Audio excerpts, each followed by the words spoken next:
Seiring meningkatnya jumlah penduduk di Indonesia, kebutuhan beras nasional selalu mengalami peningkatan. Namun demikian, produktivitas lahan sawah yang menghasilkan padi itu belum mencapai potensi maksimal. Untuk itu, PT Natural Nusantara ingin memberikan alternatif solusi untuk mencapai peningkatan produktivitas secara kuantitas, kualitas, dengan tetap menjaga kelestarian lingkungan. Pada kesempatan kali ini, akan kita saksikan bersama tentang teknis budidaya padi.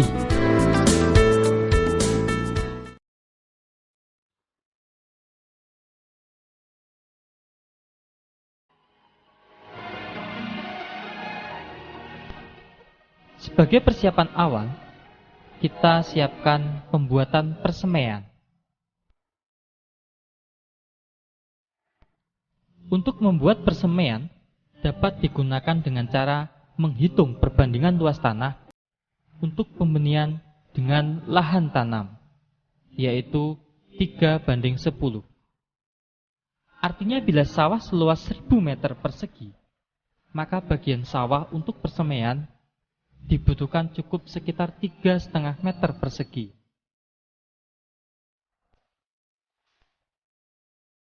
Setelah lahan persemaian jadi, biarkan kurang lebih 1 minggu, baru benih disebarkan. Langkah berikutnya adalah mempersiapkan benih. Siapkan benih sesuai dengan jenis yang dikehendaki. Dan kalau bisa, jenis padi yang bersertifikat.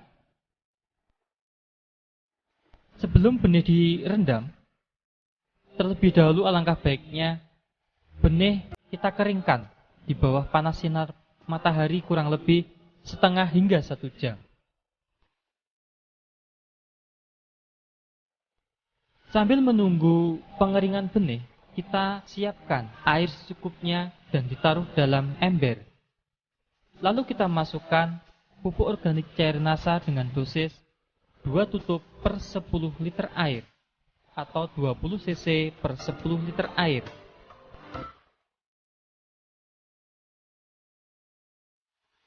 Kemudian masukkan benih yang telah dijemur tadi ke dalam ember atau drum yang telah berisi campuran larutan pupuk organik cair NASA.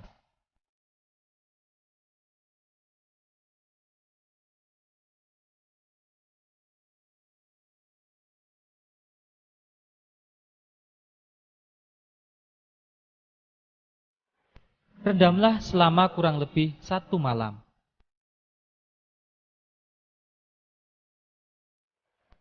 Setelah direndam selama 1 malam, lalu benih ditiriskan dan masukkan ke dalam karung atau bahan lain yang lembab.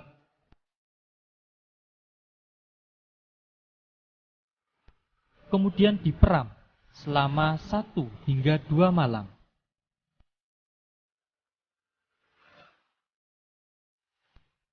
Atau salah satu ciri benih siap disemai adalah sudah berkecambah kurang lebih setengah hingga 1 cm.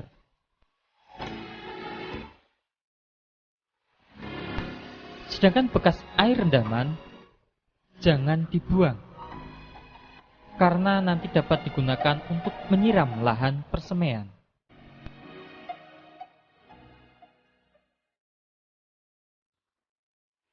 Sebelum benih disebar, lahan persemaian disiram dulu dengan bekas air perendaman benih.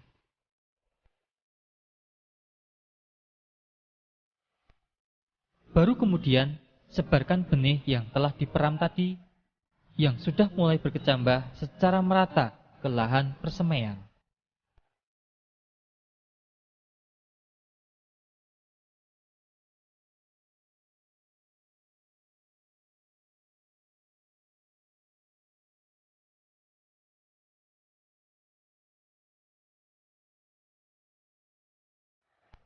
Dan akan lebih baik jika benih yang sudah disemai segera ditutup dengan jerami padi atau bahan lain seperti daun kelapa, daun pisang, kurang lebih selama 3 hingga 5 hari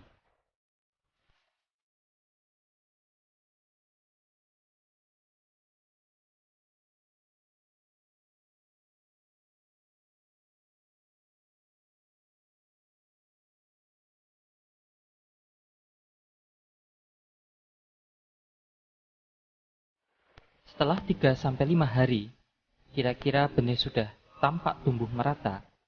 Jerami tersebut segera dibuka dengan hati-hati agar bibit padi tidak rusak.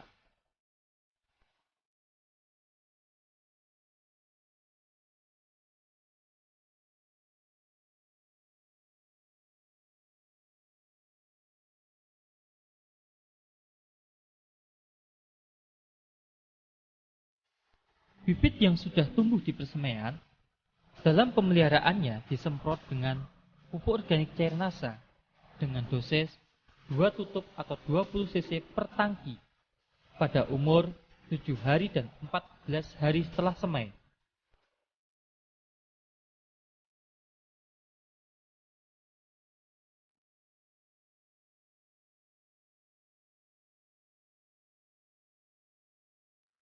Pada saat penyemprotan pupuk organik cair NASA, akan lebih baik jika dicampur dengan BVR untuk membantu mencegah atau mengurangi serangan hama penggerek batang. Setelah kita lakukan proses pembibitan, kita juga sekaligus dapat melakukan pengolahan tanah. Prinsip pengolahan tanah adalah pembalikan dan pemecahan bongkah-bongkah tanah sawah agar sirkulasi air dan udara di dalam tanah itu berjalan lebih baik.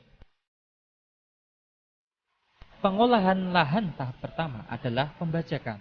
Pembajakan dapat menggunakan traktor atau dengan cara tradisional yaitu menggunakan cangkul ataupun dengan menggunakan tenaga hewan ternak seperti kerbau dan sapi. Tujuan pembajakan adalah untuk pembalikan tanah sekaligus mengendalikan gulma sehingga tanaman pengganggu dan biji-bijian dari rumput-rumput liar akan terbenam dan terurai. Selanjutnya, diamkan kurang lebih 1 minggu. Setelah waktu 1 minggu, baru dilakukan pemupukan dasar. Pupuk dasar berupa NPK, dolomit, dan juga supernasa dapat diberikan dengan beberapa alternatif waktu. Yang dimaksud adalah NPK, dolomit, dan supernasa sebagai pupuk dasar dapat diberikan pada saat sebelum dilakukan pembajakan pertama, dapat juga diberikan setelah pembajakan pertama, namun dapat juga diberikan pada saat sebelum tanam, setelah lahan digaru dan sudah diratakan.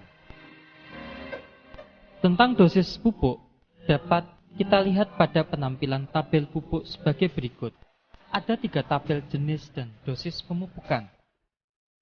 Tabel pertama merupakan dosis pupuk dengan potensi hasil panen mencapai 1 hingga 1,2 ton per 1000 meter persegi gabah kering panen. Pada tabel pertama, urea sebanyak 18 kg per 1000 meter persegi. Seta 2 kg per 1000 meter persegi. SP36 12,5 kg per 1000 meter persegi. KCl 10 kg per 1000 meter persegi. Sedangkan dolomit adalah 25 kg per 1000 meter persegi. Tabel kedua yaitu dosis pupuk dengan potensi hasilnya 0,8 hingga 1 ton per 1000 meter persegi gabah kering panen. Pada tabel kedua, dosis urea 7,5 kg per 1000 meter persegi, SP36 14,5 kg per 1000 meter persegi. Sedangkan tabel ketiga, potensi hasilnya mencapai 0,6 hingga 0,8 ton per 1000 meter persegi gabah kering panen. Adapun tabel yang ketiga, dosis urea 6 kg per 1000 meter persegi, SP36 11,5 kg per 1000 meter persegi. Lahan disebari campuran pupuk dasar berupa pupuk makro dan dolomit. Khusus untuk TSP atau SP36 dan dolomit atau kapur pertanian, sebaiknya diberikan semuanya atau 100% sebagai pupuk dasar. Artinya tidak untuk pupuk susulan. Kami tegaskan bahwa jenis dan dosis pupuk tersebut merupakan pendekatan atau hanya sekedar untuk referensi atau acuan. Artinya, dosis pupuk yang ada dalam tabel tersebut tidak berlaku mutlak atau sama untuk semua tempat atau wilayah. Karena jenis dan dosis pemupukan berhubungan erat dengan jenis atau tipe tanah dan juga iklim di wilayah bersangkutan. Setelah dilakukan penebaran pupuk makro, selanjutnya supernasa yang telah dicampur air disiramkan merata ke permukaan tanah. Adapun beberapa peran pupuk organik padat supernasa terhadap perbaikan lingkungan tanah atau kondisi tanah antara lain: pertama, pupuk organik padat supernasa dapat memberikan tambahan unsur hara atau nutrisi tanaman secara lengkap, yaitu sekitar 60 hingga 90 jenis unsur yang dibutuhkan tanaman. Hal ini mengingat bahan baku supernasa adalah bahan-bahan alami yang mengandung unsur antara 60 hingga 90 jenis. Peran yang kedua adalah pupuk organik padat supernasa dapat melarutkan kembali residu atau sisa-sisa pupuk kimia di dalam tanah sehingga dapat dimanfaatkan kembali oleh tanaman. Peran yang ketiga, pupuk organik padat supernasa dapat memperbaiki struktur dan tekstur tanah sehingga tanah secara bertahap atau berangsur-angsur kembali gembur dan subur.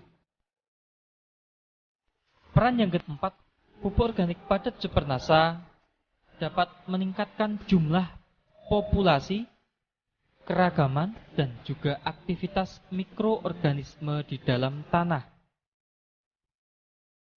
Dengan adanya peningkatan populasi, keragaman, dan juga aktivitas mikroorganisme di dalam tanah, maka tanah akan menjadi lebih gembur.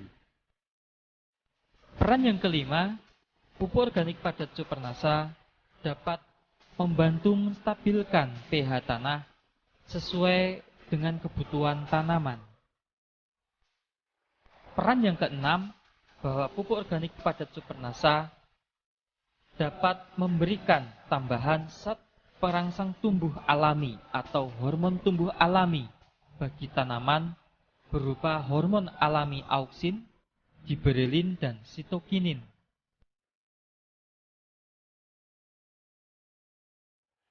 Caranya adalah bahwa satu botol supernasa terlebih dahulu dilarutkan menggunakan 3 liter atau 3000 cc air menjadi larutan induk.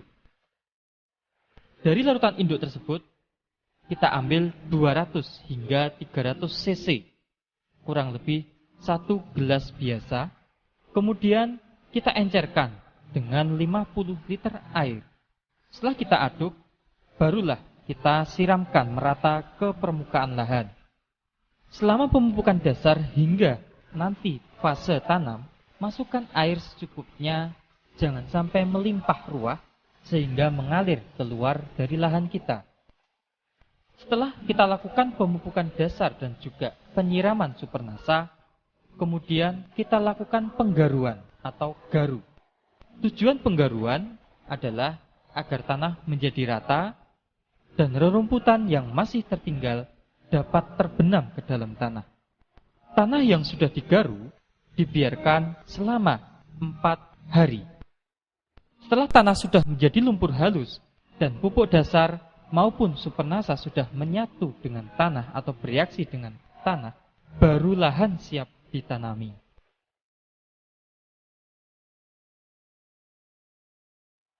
Pada proses penanaman bibit, tahap pertama adalah pencabutan bibit, atau dalam bahasa Jawa kita sebut daud bibit.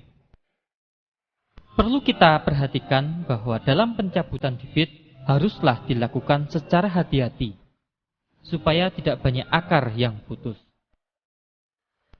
Syarat bibit yang baik untuk dipindahkan ke lahan penanaman adalah tinggi bibit sekitar 25 cm, memiliki 5 hingga 6 helaian daun, batang bawah besar dan keras, bebas hama dan penyakit tanaman, serta jenisnya seragam.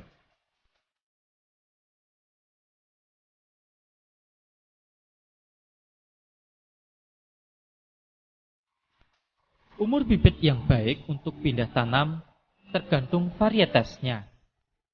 Untuk varietas genjah, yaitu umur 100 hingga 115 hari panen, bibit dipindahkan pada umur 17 hingga 21 hari setelah semai. Sedangkan untuk varietas sedang, yaitu kurang lebih 130 hari, bibit dipindah tanamkan setelah berumur 21 hingga 25 hari setelah semai.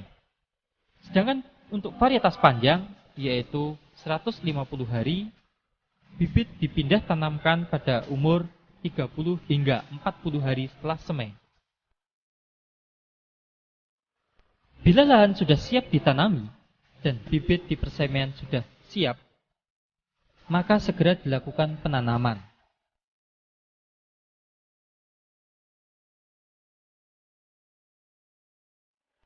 Jarak tanam yang digunakan antara lain adalah 25 kali 25 cm atau 30 kali 30 cm. Dengan jumlah bibit yang dimasukkan ke dalam setiap rumpun adalah cukup 2 hingga 3 bibit per rumpun. Pada saat penanaman, juga perlu kita perhatikan kedalaman tanam. Umumnya, sebagian besar petani di Indonesia kurang memperhatikan kedalaman bibit atau kedalaman tanam. Kedalaman yang sering digunakan hanya didasarkan pengalaman selama bertahun-tahun jadi petani atau berdasarkan naluri. Bibit yang terlalu dalam dibenamkan atau ditanam akan berakibat pada berkurangnya jumlah anakan tanaman.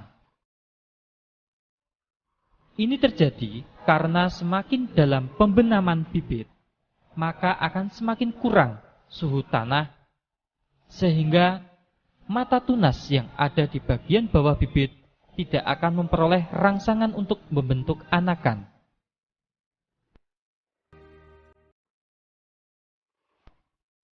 Kedalaman bibit yang baik kurang lebih 5 cm dari permukaan tanah. Tetapi karena prakteknya yang sulit, maka sebagai acuan atau sebagai pedoman bahwa bibit dibenamkan sekitar 2 buku atau 2 ruas jari tangan orang dewasa. Setelah kita lakukan penanaman, penyulaman diperlukan jika ada bibit yang tumbuh kurang baik atau mati. Sebaiknya penyulaman dilakukan hingga 15 hari setelah tanam. Fase selanjutnya adalah pemeliharaan. Pemeliharaan meliputi antara lain adalah pemupukan susulan. Pemupukan susulan untuk pupuk makro diberikan pada umur 25 hari setelah tanam dan umur 45 hari setelah tanam. Pada umur 25 hari, pemupukan susulan pertama bisa kita lihat pada tabel pertama, urea sebanyak 36 kg per 1000 meter persegi, Zat A 3,5 kg per 1000 meter persegi, dan KCl 10 kg per 1000 meter persegi. Pada pemupukan susulan kedua, yaitu pada umur 45 hari, pada tabel pertama, urea 18 kg per 1000 meter persegi, Zat A 2 kg per 1000 meter persegi, dan KCl 20 kg per 1000 meter persegi.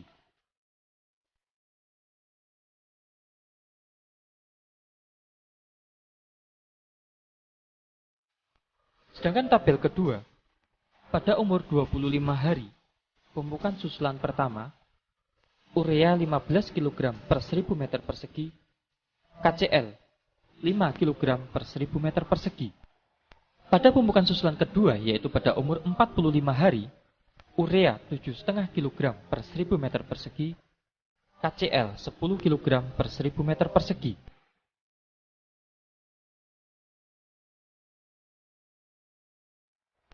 Pada tabel ketiga, pada umur 25 hari, pemupukan susulan pertama, urea 10,5 kg per 1000 meter persegi, KCl 4 kg per 1000 meter persegi.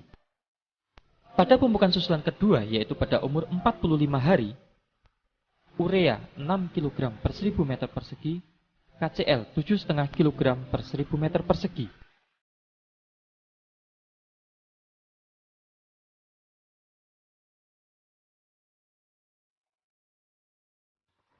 Penyemprotan pupuk organik cairnasa dan hormonik yang pertama dilakukan pada umur 15 hari setelah tanam. Selanjutnya penyemprotan yang kedua adalah 30 hari setelah tanam. Dan penyemprotan yang ketiga adalah 40 hari setelah tanam. Dengan dosis 4 hingga 6 tutup pupuk organik cairnasa dicampur dengan 1 tutup hormonik per tangki 14 atau 17 liter. Perawatan yang lain adalah pengolahan tanah ringan. Pengolahan tanah ringan ini dilakukan pada tanaman berumur 20 hari setelah tanam. Tujuannya adalah untuk memperbaiki sirkulasi udara atau aerasi dalam tanah, juga agar tanah di sela-sela tanaman akan menjadi gembur. Alat yang digunakan biasanya berupa sorokan, yaitu semacam garpu kayu bergigi paku yang sudah ditumpulkan selebar kurang lebih 15 cm dan diberi tangkai. Pemeliharaan selanjutnya adalah penyiangan. Gulma atau tanaman liar yang mengganggu tanaman padi akan bersaing dengan tanaman padi dalam memperoleh makanan atau sathara dari dalam tanah. Oleh karena itu, penyiangan sangat diperlukan agar tanaman padi dapat tumbuh sempurna sehingga produktivitasnya dapat maksimal. Gulma yang sudah dicabut dapat dibuang keluar areal sawah atau dipendam dalam lumpur sawah sedalam-dalamnya. Sebaiknya dalam satu musim tanam dilakukan penyiangan 2 kali, yaitu pada saat umur 21 hingga 30 hari setelah tanam dan 35 hingga 45 hari setelah tanam. Dalam berbudidaya padi, hal yang sangat penting adalah pengaturan air. Dalam pengaturan air perlu diperhatikan beberapa fase pertumbuhan. Pada fase pertumbuhan awal, yaitu setelah bibit padi ditanam, sawah harus digenangi air setinggi 2 hingga 3 cm selama 15 hari atau saat tanaman mulai membentuk anakan. Air harus dipertahankan agar struktur tanah yang sudah diperoleh saat pengolahan tanah dapat dipertahankan. Selain itu dapat juga menghambat pertumbuhan gulma. Kecuali jika tampak gejala serangan hama putih, maka pengairan diatur yaitu 1 hari digenangi, selanjutnya 3 hingga 4 hari dikeringkan. Dikeringkan yang dimaksud adalah tanah cukup basah saja, tapi tidak ada air yang tergenang. Hal ini bertujuan untuk memutus siklus hama putih tersebut. Perlu kita ketahui bahwa hama putih sesekali dan biasanya pada malam hari turun ke bawah untuk memenuhi kebutuhan makan maupun minum dari air yang ada di permukaan tanah. Jadi dengan pengiringan diharapkan dapat mengurangi atau memutus siklus hama putih tersebut. Pengaturan air pada fase pembentukan anakan. Pada fase pembentukan anakan, ketinggian air perlu ditingkatkan dan dipertahankan cukup 3-5 cm hingga tanaman terlihat bunting. Bila permukaan air mencapai ketinggian lebih dari 5 cm dari permukaan tanah, hal ini malah dapat berakibat pembentukan anakan atau tunas akan terhambat. Tetapi sebaliknya, jika kurang dari 3 cm, gulma akan mudah sekali tumbuh dan berkembang. Pengaturan air pada fase bunting, yaitu air dibutuhkan dalam jumlah cukup banyak, sehingga ketinggian genangan air pun harus cukup tinggi, yaitu sekitar 10 cm dari permukaan tanah. Kekurangan air harus dihindari pada saat fase bunting ini, karena dapat berakibat kurang sempurnanya pengisian bulir padi, sehingga pada akhirnya banyak pembentukan bulir padi yang gagal atau tidak sempurna dan kurang bernas. Pada fase pembungaan, bila mulai tampak keluar bunga, sawah perlu dikeringkan selama kurang lebih 4 hingga 7 hari. Ini dilakukan supaya pembungaan berlangsung secara serentak.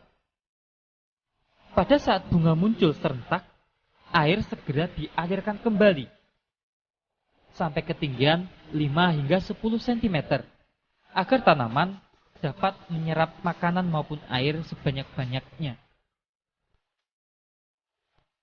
Dalam berbudidaya padi, di samping penggenangan juga perlu diperhatikan pada fase-fase pengeringan.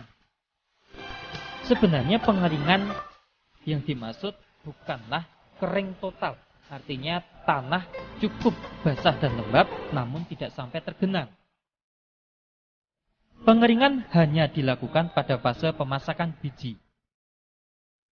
Tujuan utamanya adalah untuk memperbaiki aerasi tanah, meningkatkan suhu dalam tanah, dan juga meningkatkan penambahan bahan organik oleh jasad renik, dan sekaligus mencegah terjadinya busuk akar, serta bermaksud untuk mengurangi atau mencegah populasi hama.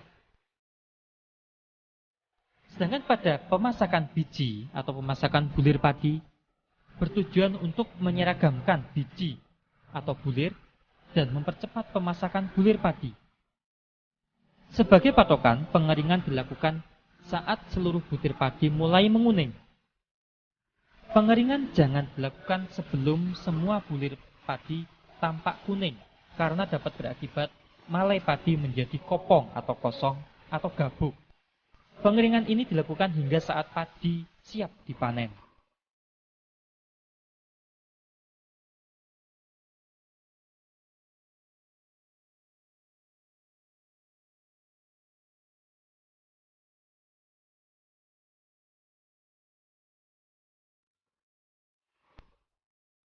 Dalam budidaya tanaman padi, tindakan pencegahan serangan hama dan penyakit tentunya lebih baik daripada tindakan pengobatan. Untuk itu perlu dilakukan pengamatan secara cermat dan teratur. Paling tidak pengamatan dilakukan setiap 2 hari sekali atau setidaknya 1 minggu sekali.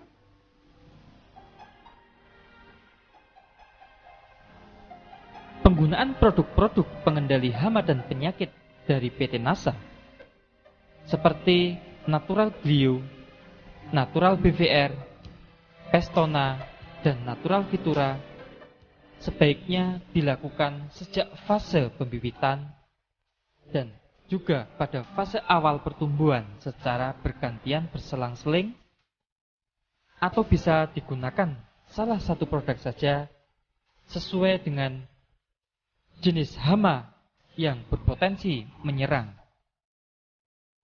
Akan lebih baik jika Natural Glio, Natural BVR, Natural Vitura maupun Pestona diberikan secara teratur 1-2 minggu sekali berdasarkan jenis hama atau penyakit yang biasanya berpotensi menyerang tanaman padi di wilayah atau lahan yang bersangkutan. Selain penggunaan produk-produk dari PT Natural Nusantara, sebaiknya juga dilakukan tindakan pencegahan lainnya. Tindakan pencegahan serangan hama dan penyakit tanaman padi juga dapat dilakukan dengan beberapa cara. Misalnya dengan pengaturan rotasi tanaman dan juga rotasi varietas tanaman padi.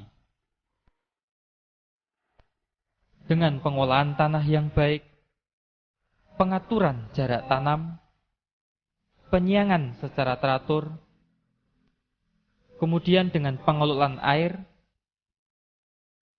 perbaikan sanitasi lingkungan, misalnya dengan menjaga kebersihan penatang sawah, dan yang tidak kalah pentingnya adalah dengan pemberian nutrisi atau pupuk secara lengkap, cukup, dan berimbang.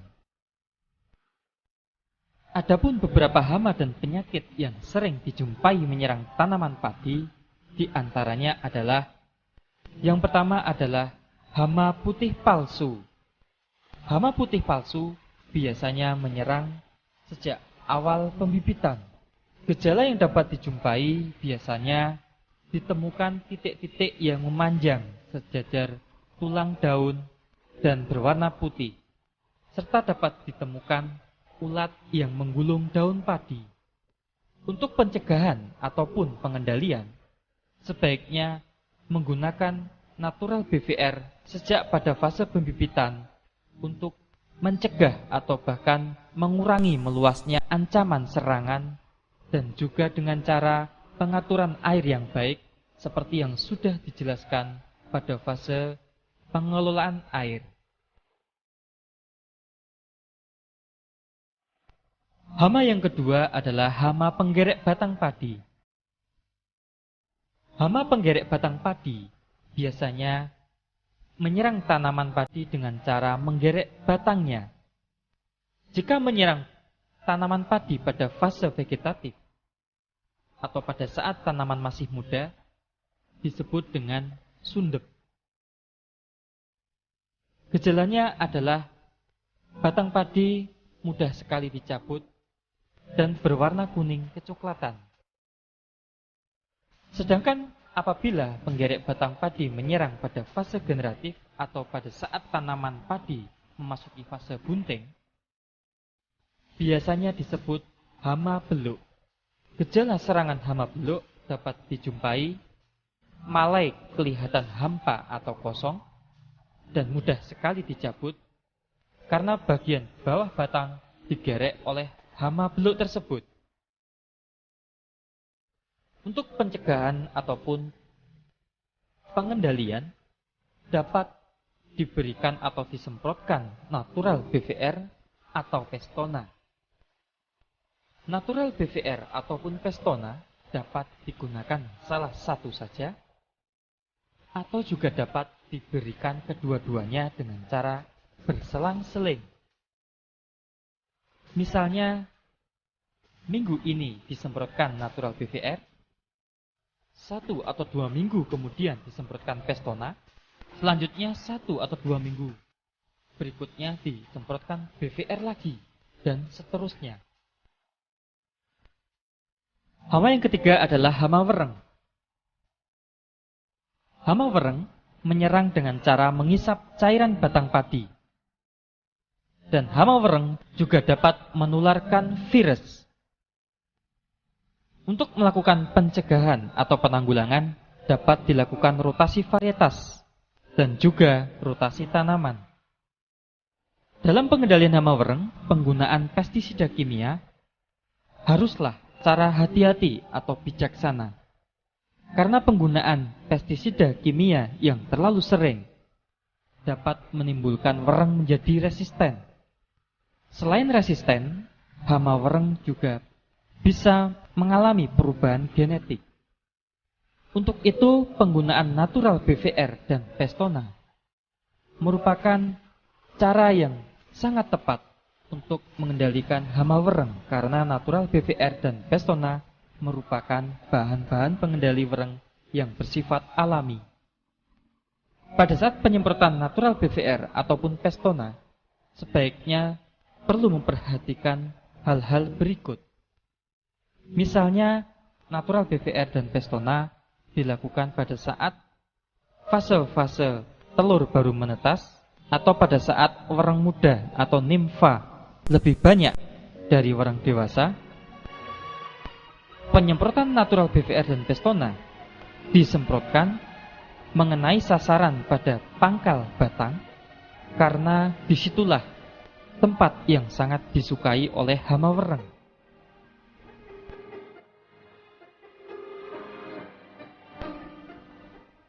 Dari kedua hama, yaitu hama penggerek batang padi maupun hama wereng, sebaiknya pada saat tanaman padi sudah terserang hama penggerek batang maupun wereng, jerami habis panen itu sebaiknya dibakar.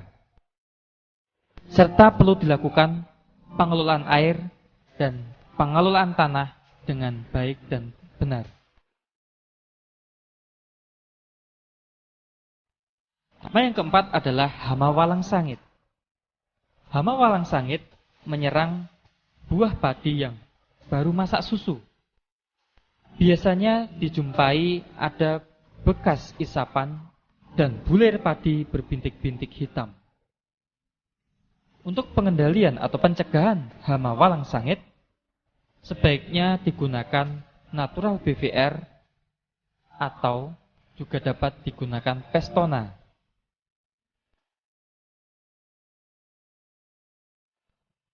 Di samping hama-hama tersebut tadi, kita juga perlu mewaspadai adanya ancaman hama lainnya seperti hama tikus maupun hama burung yang biasa menyerang tanaman padi secara tiba-tiba dan sehingga bisa menyebabkan kegagalan panen.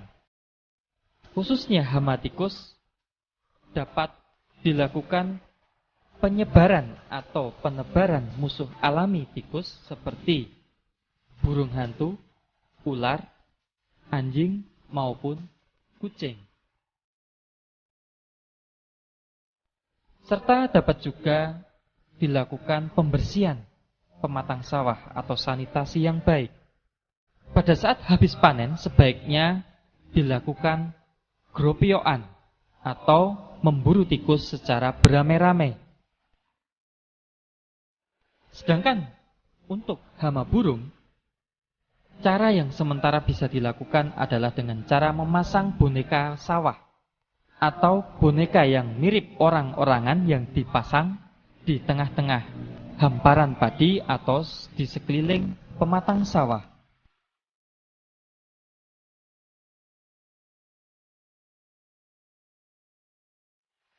Di samping hama, kita juga harus mewaspadai ancaman serangan penyakit tanaman padi. Penyakit-penyakit tanaman padi yang perlu diwaspadai antara lain penyakit yang disebabkan oleh jamur, di antaranya adalah penyakit blas yang disebabkan oleh jamur Pyricularia oryzae, serta juga penyakit yang disebabkan oleh jamur Fusarium. Di samping itu yang juga perlu diperhatikan adanya ancaman penyakit yang disebabkan oleh bakteri Xanthomonas campestris, seperti penyakit kresek atau kresek atau penyakit hawar daun. Untuk mencegah serangan penyakit tersebut, sebaiknya diberikan nutrisi yang lengkap, cukup, dan berimbang sejak pada awal tanam. Di samping itu, harus diberikan pencegahan dengan pemberian natural bio pada saat sebelum tanam. Harus diwaspadai juga adanya ancaman penyakit tungro yang sudah terbukti sangat membahayakan pada tanaman padi. Penyakit tungro disebabkan oleh virus yang ditularkan oleh wereng hijau. Di samping penyakit tungro juga perlu diwaspadai penyakit kerdil yang disebabkan juga oleh virus, namun hama perantaranya berupa wereng coklat.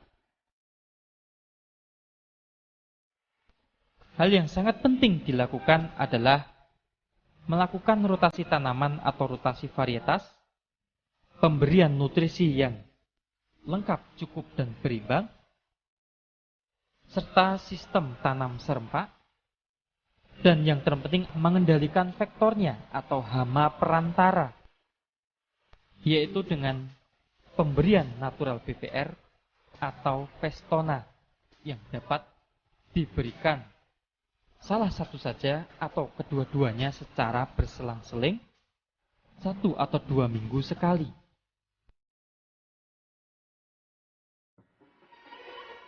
Setelah tanaman cukup umur, maka segera dilakukan pemanenan. Pemanenan dapat menggunakan sabit atau ani-ani atau alat yang lain disesuaikan dengan lokasi dan juga tradisi setempat.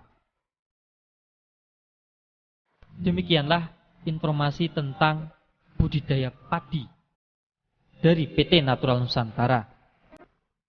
Semoga informasi ini bermanfaat bagi mitra NASA khususnya dan petani padi pada umumnya di seluruh Nusantara. Terima kasih dan salam NASA.